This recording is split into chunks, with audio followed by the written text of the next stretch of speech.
We're gonna try some Chinese food, so please follow me.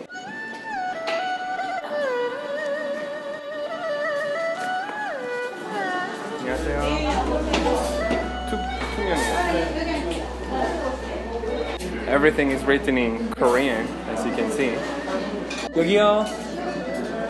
여기 메뉴에서는 단수육 하나 더 있는데 여기 자찬면 두개 나와요? 네. 그러면은 이런 세트를 하나 주시고 네. 그 다음에 여기 야끼만두가 어떤 만두예요? 기름에 튀긴 거. 안에가 뭐가 들어가고 있어요? 야채? 자체하고 야채.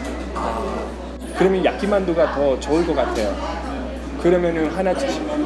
네. Now let's review how would I say this if it was to be said in Spanish. Alright guys, so I just ordered for some Chinese food in this restaurant, and how do you think you would say, excuse me, could you please come here, or just call the waiter? So in Spanish we would say something like, por favor, disculpe. If you want to ask for some recommendation from the menu, you could simply ask, por favor, ¿podría recomendarme algo del menú? Let's say that again. Por favor, which means please. ¿Podría recomendarme algo del menú? I just told him to give me some Jajangmyeon, which is some noodles that they serve in Korea. Give me some water, we will say. Por favor, déme un poco de agua. This we call it agua. So, por favor, déme un poco de agua. So, do you want water? Yes. Oh my god. It's okay, it's enough. Learning about forks in Spanish, we have cucharilla.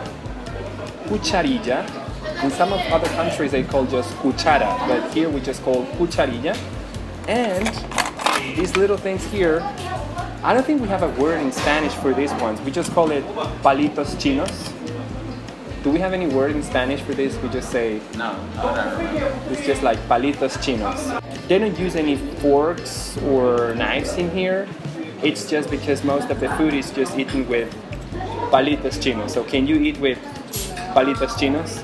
Actually, it's kind of like a technique to learn how to grab these things. So when we want to call the whole set of this thing, we just say cubiertos. Cubiertos is like the generic word we use for forks, knives, spoons, and everything together. So we just say cubiertos. Okay? For example, Mamá, pásame los cubiertos, por favor. So my mom will bring me all the things. All right. Taza. Okay, this is like a taza. Una taza de agua, una taza de café, una taza de té. Okay, so here we have salsa de soya. Salsa de soya. And I think this is like sesame oil, so we call it aceite de sésamo. Aceite de sésamo. And over here, yeah, this is typically found in Korea. They have to use this for most of their foods because they love spicy food. So this is red pepper, ají picante molido, or chili, maybe in some countries. But if you put this in your food, you're gonna die. So I don't recommend you to eat this thing. How do you think we would say napkins in Spanish? These ones we call servilletas. Can you say servilletas? Good job, guys. So this is the food that we have for lunch today. 감사합니다. So he actually just brought us this because he sees that we are foreigners. So he probably thinks that it's really hard for us to eat with the chopsticks. So he kindly brings some forks for us to try. So this in Spanish we call it tenedor. Okay, can you say tenedor? Alright. This is some noodles that they serve in Korea with onions and bean sauce. It's quite popular among the Chinese food here. These are some Chinese dumplings. They are stuffed with some sweet noodles and vegetables. And this is called tansuyuk. Tansuyuk is like fried pork with a sweet sauce.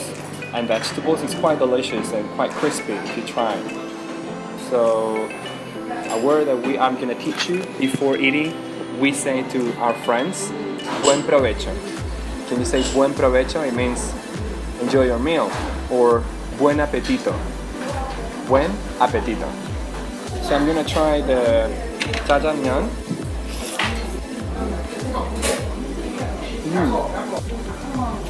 It's really good. We say delicioso. Es delicioso. Buen provecho.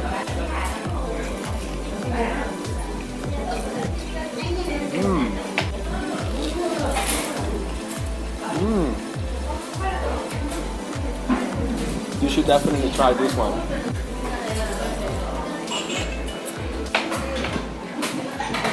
Alright guys, so this has been all for today's lesson. We just finished eating our lunch today and I'm so full. How do you think you would say I'm so full in Spanish? We say estoy lleno. Or, we can also say estoy full. So you can say estoy lleno or estoy full.